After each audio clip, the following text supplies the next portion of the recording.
Hey, Smart News. What if we tracked COVID-19 variants the same ways that we tracked hurricanes? And why don't we do that? I went out looking for an answer to a question many of you have asked about variants, and I think I have some information, maybe not the total answer yet for you, but at least some information to add to this story. It's a question that many of you have asked because we've talked so much about the Delta variant. So it's early in the morning, it's before my kids woke up. I don't even have coffee yet. It's coffee talk. I don't even have coffee. Just trying to sneak this in because I'm excited about what we found. So let me back way up. Remember, why do variants matter? Why are we really concerned about variants? We're concerned about variants because we're curious about how the immune system is going to approach them. So a few weeks ago, we used this example. If the virus that causes COVID-19 was on a wanted poster, our bodies or our immune system might have a certain description. Let's put me on the wanted poster, right? Freckles, blue eyes, 5'5"-ish, if I stand up really straight. So our body is used to recognizing that, and that's the virus that we've identified as COVID that causes the disease COVID-19. Variants are slight changes in that. So the question is, how much do these changes alter the way that our immune system can actually approach this virus? So we used this example before, but I think it was really effective. What happens if suddenly I showed up and I look like this? More or less the same, but something's a little different about me, right? The color of my hair. Your body might recognize me here, but would your body recognize me here? Or would your body recognize me if I suddenly look like this? So the variants are slight changes to the virus. It's hard to take me seriously like this. Let me go ahead and try it.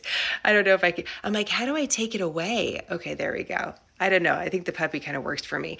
So these variants are important because they're slight changes. And the question is, how is our immune system going to handle some of these variants? Now, when we take tests, if you take a test for COVID-19, you get a positive or negative result. You don't necessarily get a readout of what variant you have. One of the things I was talking about yesterday is at home COVID-19 test. I actually have one. This is just one brand. You can take this at home, get a rapid result. So it's good for some things. Kind of expensive, between $20 and $30 for 2 tests, but this is the direction that some of the testing is going. But again, you don't know the variant that you have. And quite frankly, a lot of your doctor doesn't know the variant that you have unless you're in a specific study. So how are we actually tracking these variants? This is what I learned from the CDC, looking at the CDC, and also a great article from Bloomberg that I'll put up on the website as well.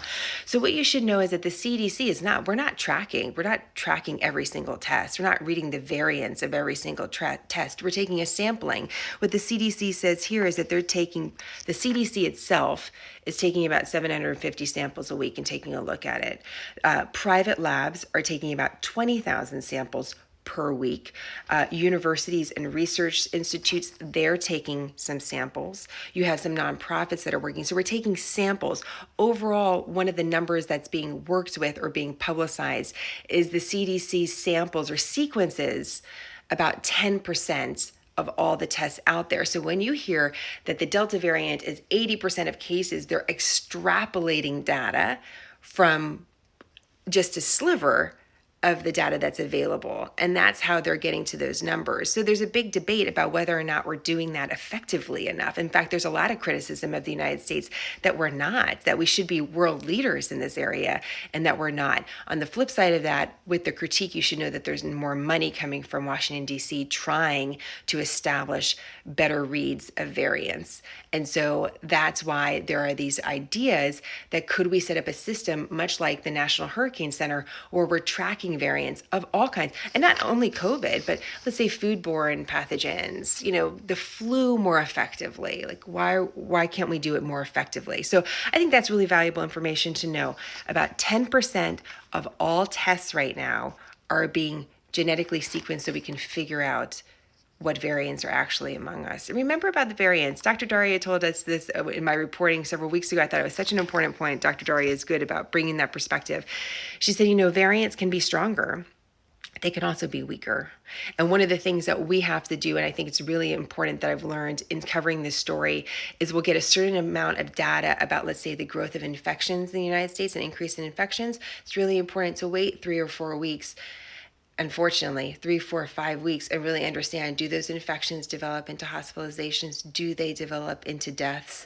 Are we getting better at treating COVID-19? So those are a couple of things that I want you to think about. It's interesting to know where we invest money. And I'm going to switch here quickly just to foreign policy. I just want this story on your radar because I think it's really important to know, where are we investing money as a nation in national security, and where are our troops? We don't talk about them a lot, right? We need them, but we don't talk about them a lot.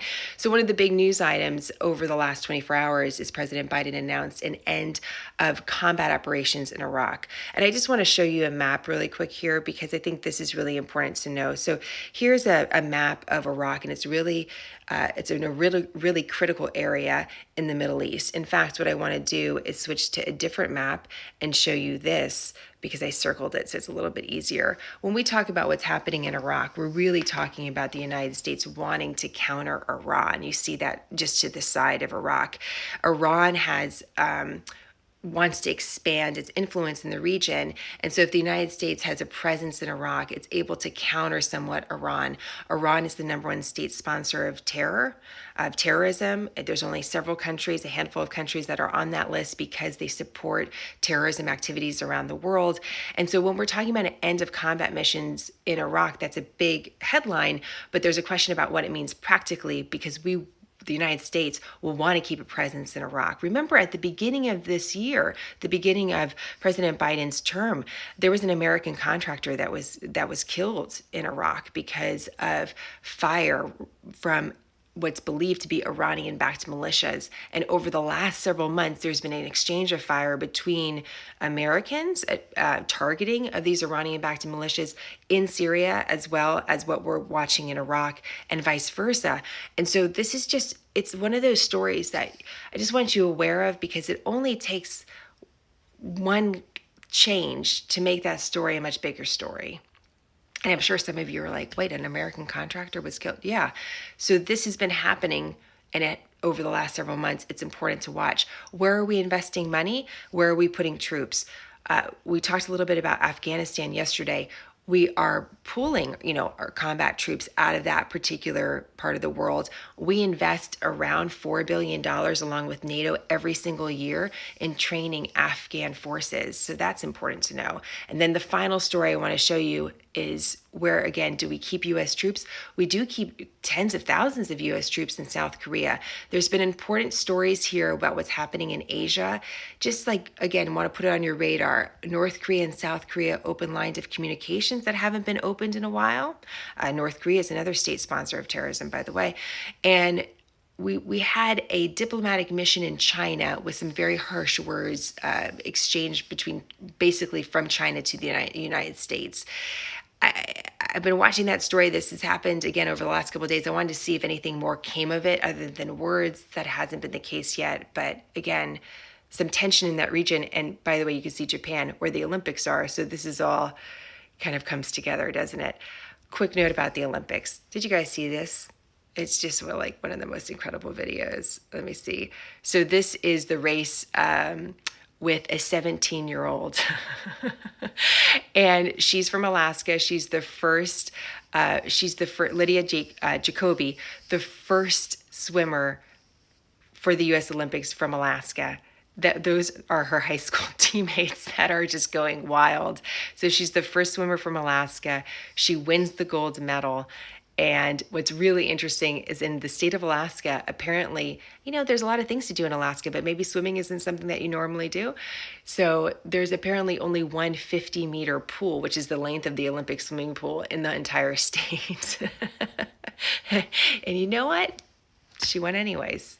So where there's a will, there's a way. Maybe that's the takeaway. A lot of developments happening with the U.S. Olympics, including with U.S. gymnastics. Some breaking news on that, but I'm going to have to check it out a little bit more. All right, guys, look forward to your questions. Look forward to requests. I hope this was helpful about the variants, and always more. I'm going to put all these stories, some of the stories that I used today for my report, I'm going to put it under our video on our website. That way you can access it and see some of the information I'm using for yourself. All right, have a great day, guys. I'll see you on smarternews.com. Bye.